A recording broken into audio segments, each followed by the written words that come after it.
I mean, I spent years of my life praying that my life would go off in this one direction. And now, years later, I'm like, oh, Lord, thank you for not answering any of those prayers, because that would have been way worse than what you had in store for me. I think that's part of it. It's not that in this situation when Jesus chose not to go back, it's not that it wasn't painful for Martha and Mary, because it was. Lazarus died. That was really tough.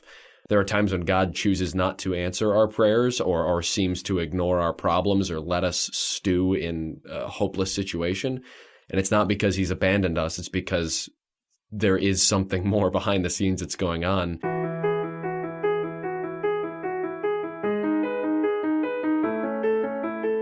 You're listening to If That Makes Sense. It's Family Life's podcast about life following Jesus. We're following him through the book of John this time around, and glad you're here for it. My name's Tim. I'm in Family Life's radio department. I'm Merri, and I'm in Family Life's radio production department. My name's Jesse, and I'm in Family Life's radio department as well. Yeah, we get a special story. We have to just do the first part of it today, but I'm not mad about it. I'm not mad about the fact that we're only looking at the death of Lazarus. Obviously, he's the one who gets raised from the dead. I mean, you hear the word Lazarus, the name, and it's like to a pop culture level associated with things that have come back from the dead. Lazarus means come back from the dead, like at this point. I'm not going to lie, when you sent the verses that we were going to go over today and I read them, I was like, oh man, we don't even get to the cool part. But actually reading this, there's so much in here that just gets skipped over because it's like, oh, get to the resurrection. Get to the part where he raises Lazarus. Get to the cool part. Get to the cool part, but you miss a lot. There are confusing parts leading up to it. I'm hoping we can jump into them today. So we're doing chapter 11 of John, and we're going to read verses 1 through 16. Jesse. Let me kick it off here. Start us off, yeah. Now a certain man was ill, Lazarus of Bethany, the village of Mary and her sister Martha. It was Mary who anointed the Lord with ointment and wiped his feet with her hair, whose brother Lazarus was ill. So the sisters sent to him, saying, Lord, he whom you love is ill. But when Jesus heard it, he said, This illness does not lead to death. It is for the glory of God, so that the Son of God may be glorified through it. Now Jesus loved Martha and her sister and Lazarus. So when he heard that Lazarus was ill, he stayed 2 days longer in the place where he was. Then, after this, he said to the disciples, Let us go to Judea again. The disciples said to him, Rabbi, the Jews were just now seeking to stone you, and are you going there again? Jesus answered, Are there not 12 hours in the day? If anyone walks in the day, he does not stumble, but he does not stumble because he sees the light of this world. But if anyone walks in the night, he stumbles because the light is not in him. After saying these things, he said to them, Our friend Lazarus has fallen asleep, but I go to awaken him. The disciples then said to him, Lord, if he has fallen asleep, he will recover. Now, Jesus had spoken of his death, but they thought he was speaking of literal sleep. So Jesus then said to them plainly, Lazarus is dead, and I am glad for your sakes that I was not there, so that you may believe, but let us go to him. Therefore Thomas, who is called the twin, said to his fellow disciples, Let us also go, so that we may die with him. Jesus getting misunderstood. Again, surprise, and again, and surprise. Always misunderstood. Now, as I think about the way Jesus says things and then people take him the wrong way, obviously it happens at the end and it could almost be humorous. The way the disciples are like, Jesus, he'll wake up on his own. Like they have to. It's funny how they've been following him. They've given up everything, follow this guy, and they still feel the need to be like, so if he's asleep, I think we're going to be okay, right? Oh, guys, come on. Metaphors here. Come on. Metaphors. Come on. He's incredibly patient. The sisters, Mary and Martha, send some kind of message to Jesus, and Jesus replies, This illness does not lead to death. It is for the glory of God, so that the Son of God may be glorified through it. And then he stays in the place where he is, so not with Mary and Martha, for 2 days longer because this illness does not lead to death. Yeah. Well, and you could almost read it as comedy if it wasn't so, like, hard to swallow. Just like he knew that Lazarus was sick and his heart was broken because he loved them. He stayed 2 more days. Huh. What do they mean if he loved them? Like, I would say, if I love someone, I'm going to go and I'm going to help them. And yet he stayed. Yeah. And, like, he stayed because he loves him. At least that's how I understand when it says, so he loved them. So when he heard that Lazarus was ill, he stayed. It's like, because he loved them, he chose to stay. Right. That's the opposite of how we would think of things. I have the ability to stop people from dying or bring them back from the dead. And I love you. And you're sick with a deadly illness. So I'm not going to do anything about it right now. Right. Like, wait. That doesn't make any sense. And you know, I actually, so sometimes they will, in the Bible, I find it funny that the writers will stick in little, like almost spoilers. So if you jump a little further ahead, and he's talking about how, he's just fallen asleep.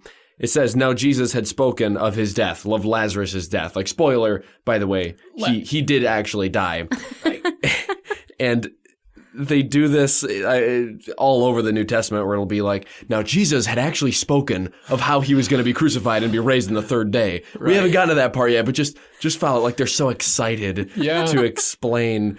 No, guys, this is why he was doing it. Just wait, just buckle up and see. I just figured it out. Right. So Jesus does say, like, this illness does not lead to death. And in one sense, like, what a cruel joke. Lazarus just died. How could you say it doesn't lead to death? And yet at the same time, it doesn't lead to a permanent death, of course, later on when he's raised. It's I don't know, it's almost like foreshadowing in a way, in a really cool, interesting, obviously misinterpreted at the time way.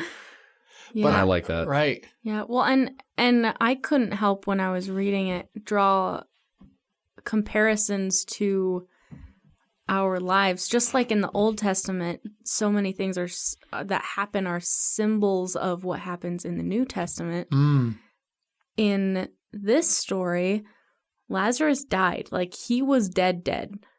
And he was brought back to life not only to reflect what would happen when Jesus was crucified, but what happens when we as Christians, as followers of Christ, die.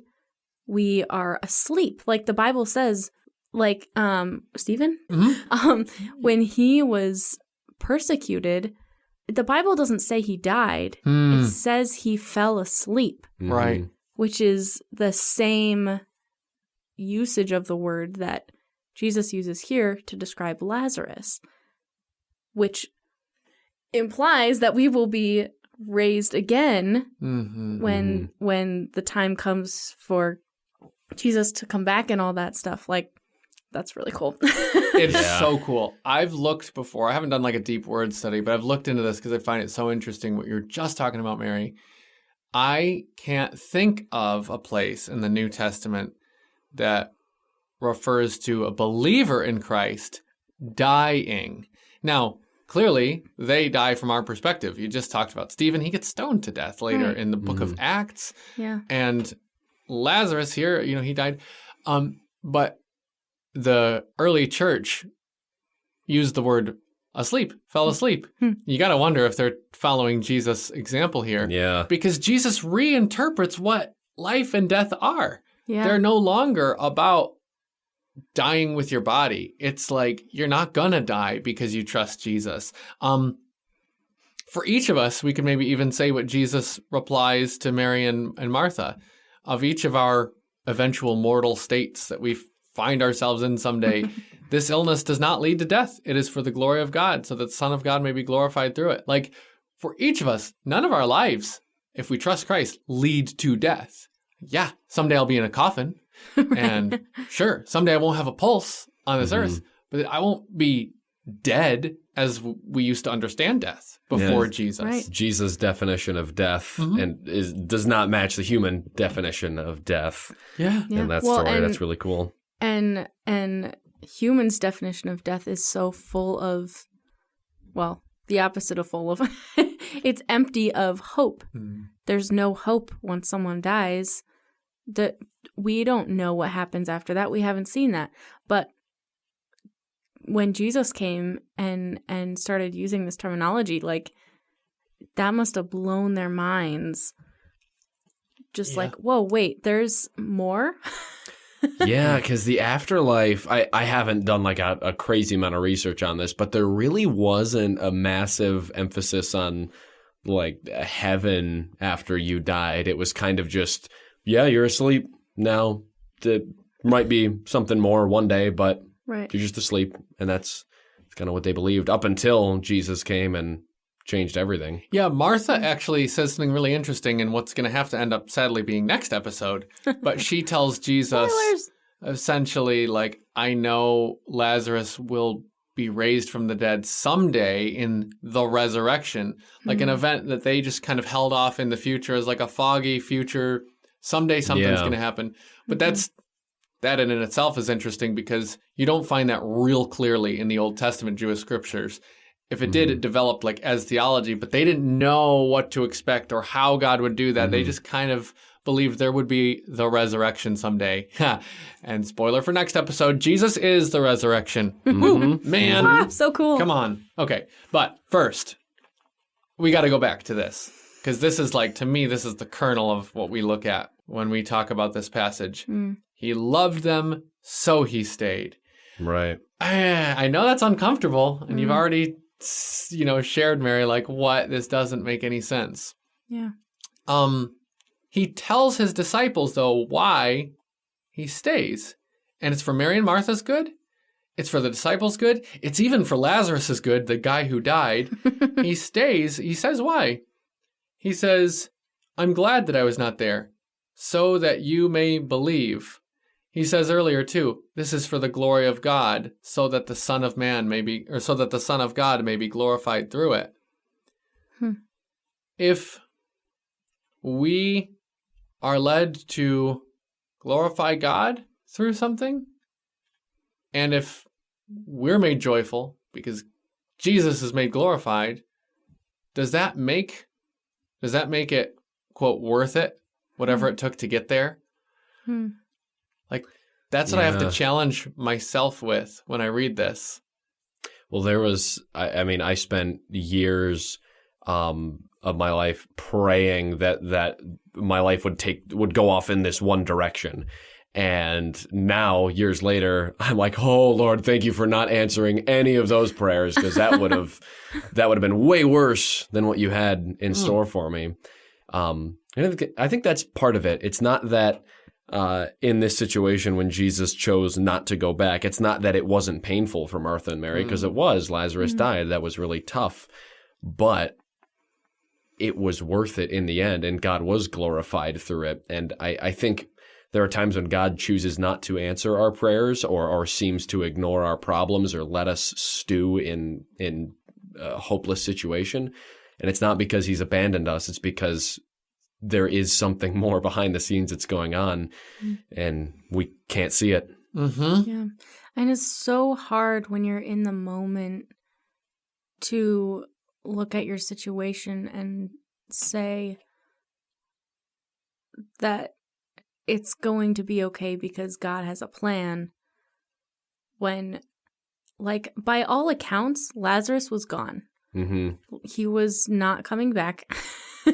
He had been buried by the time Jesus got there. Spoilers. Like, they had just given up. They were like, yep, this is what's happening now. And it's just so hard to trust. Like, that was a big word for me in this when I was reading over the stuff. Like, at no point did it make sense to trust Jesus during this passage. Like, at every turn, the disciples were like, what are you talking about? Why aren't we doing, like, they were questioning him at every turn.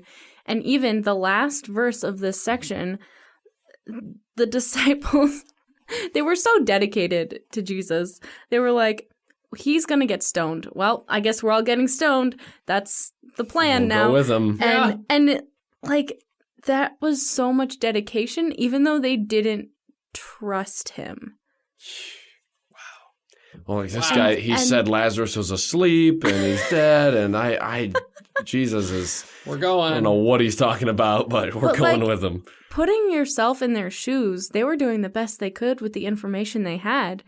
By all human accounts, Jesus was going to go into Judah. He was going to get stoned for no reason because Lazarus was already dead.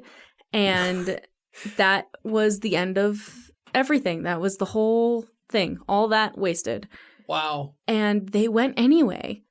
And, like, that's admirable, in my opinion, even though, like, looking at it from our perspective, we know that the rest of the story doesn't go that way.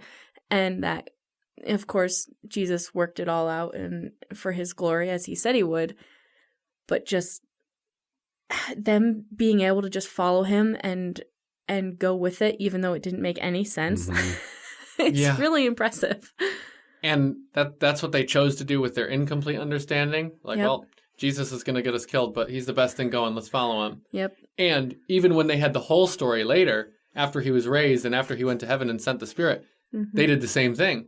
They all of the apostles, every one of them, with the exception of John, met with like a martyr's death, and even John died in exile. So every one of them said in some way or another these words of Thomas here, let us also go, that we may die with him. They all went that way.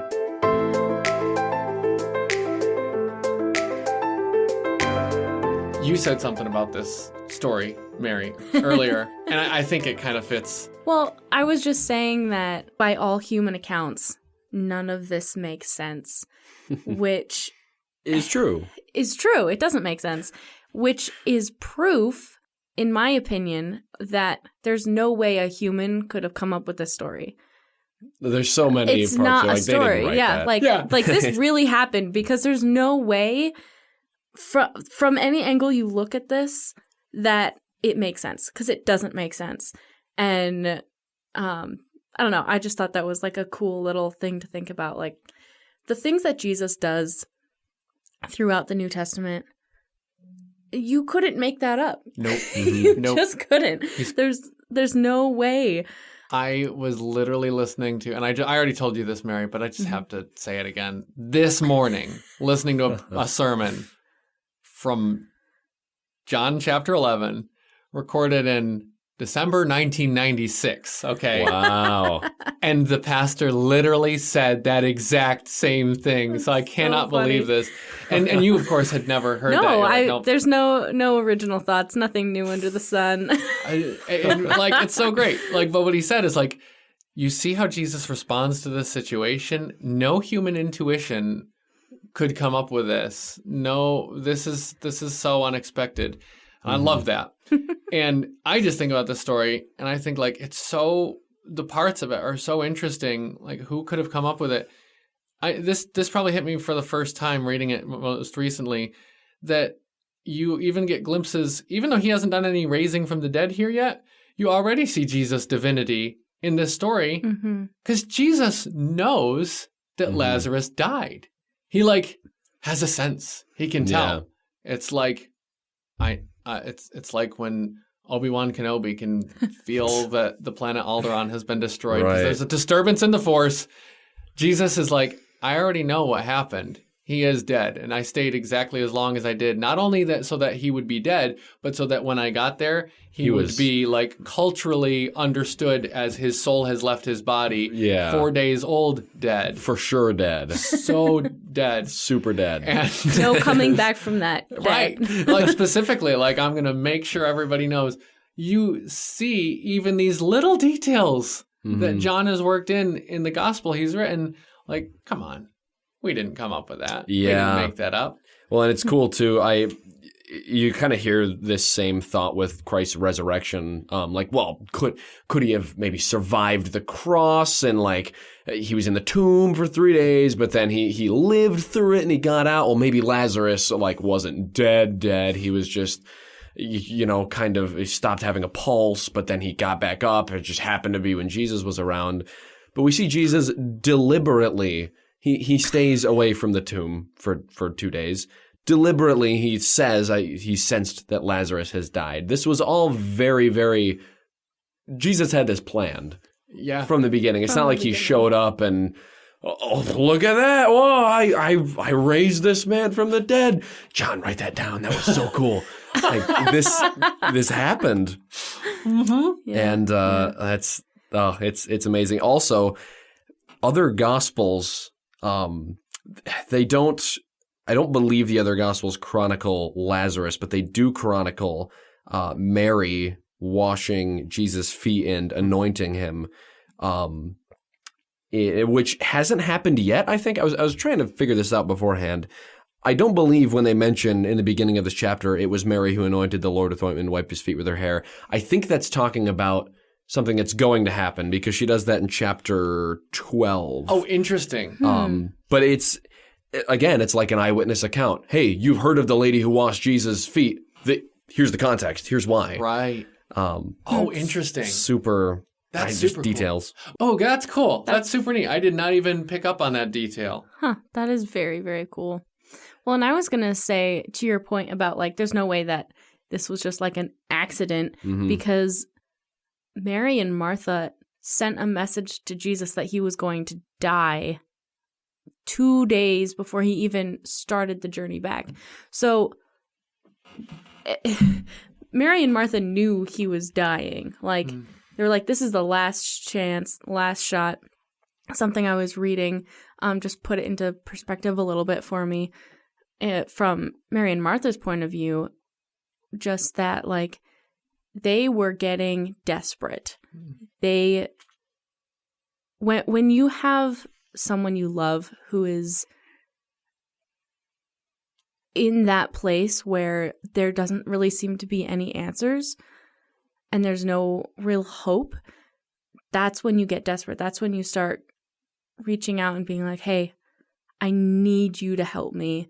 And unfortunately, a lot of us Christians use that as a last resort. Like, hey, God, been a while. This is not good. Yeah. Yeah. Things are getting really bad down here. You're waiting for the opportune moment. Getting desperate here. But Jesus saw that and took compassion on them and made it a priority to help them, even if it wasn't in the way that they asked for it. Yes. Yeah. They, ultimately, I hate to jump ahead and kind of like end on a note from next week's. But it's hard not to when it's Lazarus. Yeah, it is Lazarus. But it's really important because I think it's really what we're looking at today because of the first part of this passage, which is the painful part, the God didn't fix it part, why didn't he change it part. And so so we know the end of the story. Lazarus comes back. But he died first. He literally died first. Mm-hmm. Their hearts literally broke first. Like they watched their brother die. It's not like it got close, but then Jesus changed it. He really died. Yeah. They lived in 4 days of actual weeping mourning. It really happened. They had to go through all of the steps to bury him and do all the things that you do when you lose a loved one, and you have to go through that grief. Yeah. And look for closure and all of that and wrestle with the denial. And they do that with Jesus. We'll read about that next time. But it really happened for them. Yeah. They really, sometimes it's easy to think like, oh yeah, well, they're the characters who the brother died, but they got him back. They got him back though. They knew Jesus was going to, well, no, they didn't know that. They really experienced the loss, the grief, all that of a loved one dying. The only difference for us today is the amount of time. Mm-hmm. They had to wait 4 days. 4 days that probably felt agonizing, probably felt hellish in many ways for them. Knowing the disorientation, the disillusionment. Jesus could have changed it. He didn't. I thought he would. The difference for us here on this earth, we have the exact same experience as Mary and Martha. Yeah. The difference for us is just how long do we have to wait till we see? We will eventually. have the experience of the togetherness, the miracle, the resurrection. Like, that does await us. Jesus is the resurrection. We'll be there. For Mary and Martha, they had to live with that tension 4 days till they saw Jesus turn it around. But they didn't know that he was going to turn it around. We might have to live with it a lot longer. Sure, we might have 60 years, 80 years, whatever, of wondering, God, why isn't it? But at least we do know what's coming. Yeah. Like, we do know the one who is the resurrection. So this story, it's like a microcosm of the human experience. It's like 1 week of events that wrap up all of what it's like to be somebody who follows Jesus. Yeah. Yeah. You question, you beg, you weep, you're confused.